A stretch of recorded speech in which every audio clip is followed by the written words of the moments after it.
Greetings folks. Just recently I went to a swap meet for RC planes at a local flying club, a place I'd never been before, mostly dominated by dirty old gas planes and really old flyers who've been doing it for years and years. The only thing I bought mainly was from my friend Mark that I went with, but I did buy, on the way out back to the car, I did buy this 1.6 metre built up balsa glider with a plastic body like the Phoenixes. It's what is an unlimited ProTech Unlimited 600 1.6 metre motor glider for $10. So I thought that was a bargain. It's in amazingly good condition because these planes have been around for almost 20 years, I think. Back in 2003 people were talking about it, so pretty impressive. But anyway, I just need to put some servos in this and a motor on it, and I think it'll be a fun little glider. So that's what I'm going to do coming up next, just put some servos in and get it up in the air. I also ended up with a quad frame. Got that for free from my friend Mark. I had the motors, I had the props, so I thought, oh well, maybe it's time I try these mini quads. So apologies to the purists. I am going to try and get this flying. I sort of had a secret desire to try a mini quad with iNav. So I've ordered an iNav compatible board, hopefully, and we'll see if we can't get this working. Also in the pipeline I have the Volantex Trainstar 1400 and a Creality 3D printer, so that'll be fun in the future, but let's get on to getting this up in the air. They used to use a lot bigger servos back in the old days, so I'm going to use just normal 9 or 13 gram servos. I need to make a little support so I can put my servos in, something like that. It's just a little bit of plywood cut out. I could, of course, in the future make that out of PLA on a 3D printer, but in the time it takes to even think up a design, I've actually got a piece of plywood that does the job. So I just need to screw all that down now and connect the tail servos.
So there we are, ready to go. We have a Sunny Sky 2212 980 kV.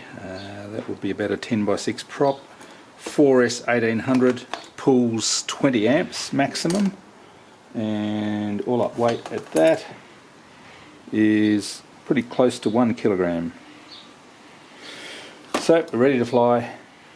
It won't be a little floater, it'll be a bit of a speedster, I think, or a speedy sloper.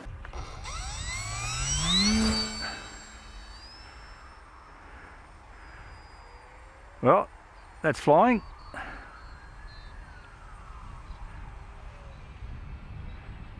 Seems to be doing all right. Don't hit the drone. Oh, no fuss. We're under half throttle there. It's cruising around quite nicely. It's nice and direct. Rolling to the left a little bit.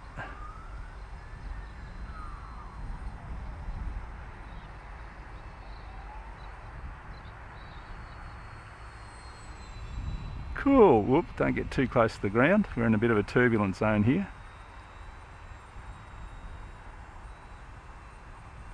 But that's pretty right. The power is just perfect, I think. I can ramp it up.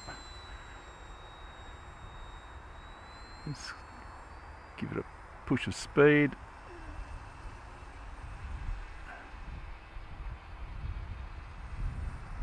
Oh, it's nice.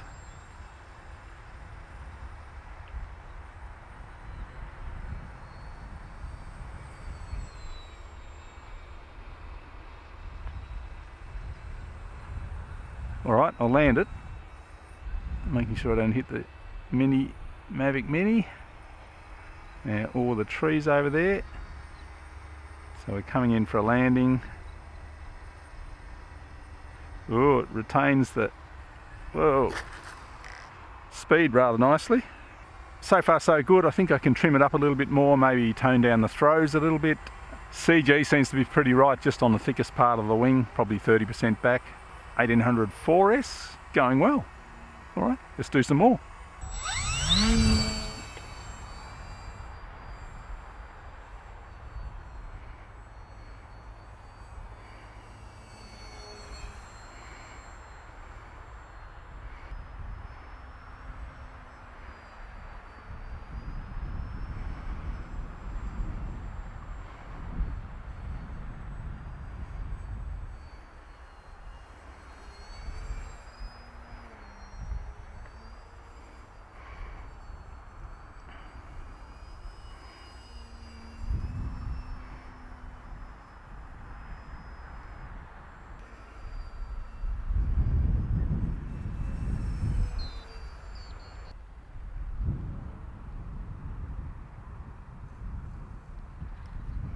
So that's working pretty well so far. I'm enjoying flying it, even with a little bit of wind. Being a bit heavier, it has a bit more momentum, so retains its speed really well. Mildly aerobatic, glides on nicely. So there we go, definitely $10 worth of fun. Way more, I would say. This is a really nice little glider. It's definitely a different sort of style of building to foam for sure. Way more attention to detail. I love these little grippy things on the side there to help launch. The motor is meant to be internal. It's probably a geared brushed motor, so it probably was meant to be a lot heavier back in those days, but I like it. Flies beautifully.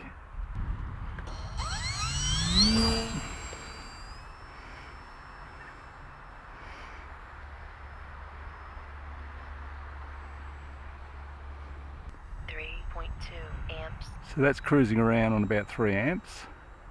3.1 amps. That's nice. That's just under half throttle. Amps. Full throttle. 18.6 amps. 18 amps. On 4S. 0 amps. 0 amps. Keep doing loops until we wash off a bit of the speed. That's cool. 0 amps. Wow. Nice. 0.1 amps.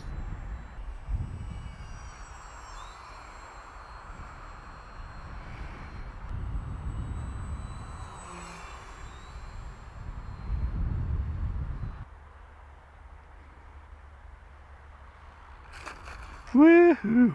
Energy retention.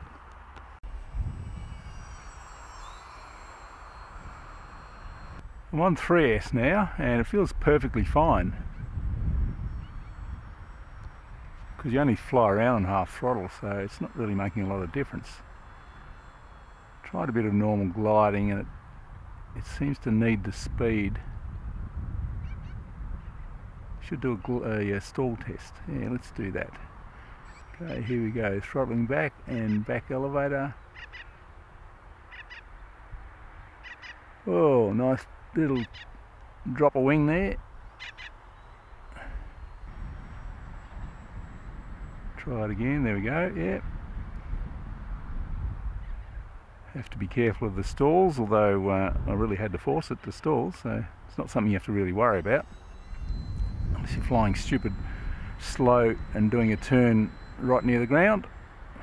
Likes rudder in the turns, even though I have a fair bit of differential in the ailerons.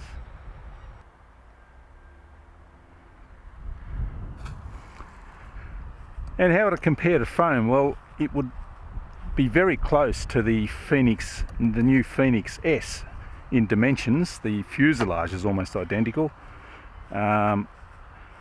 Possibly less drag, I think.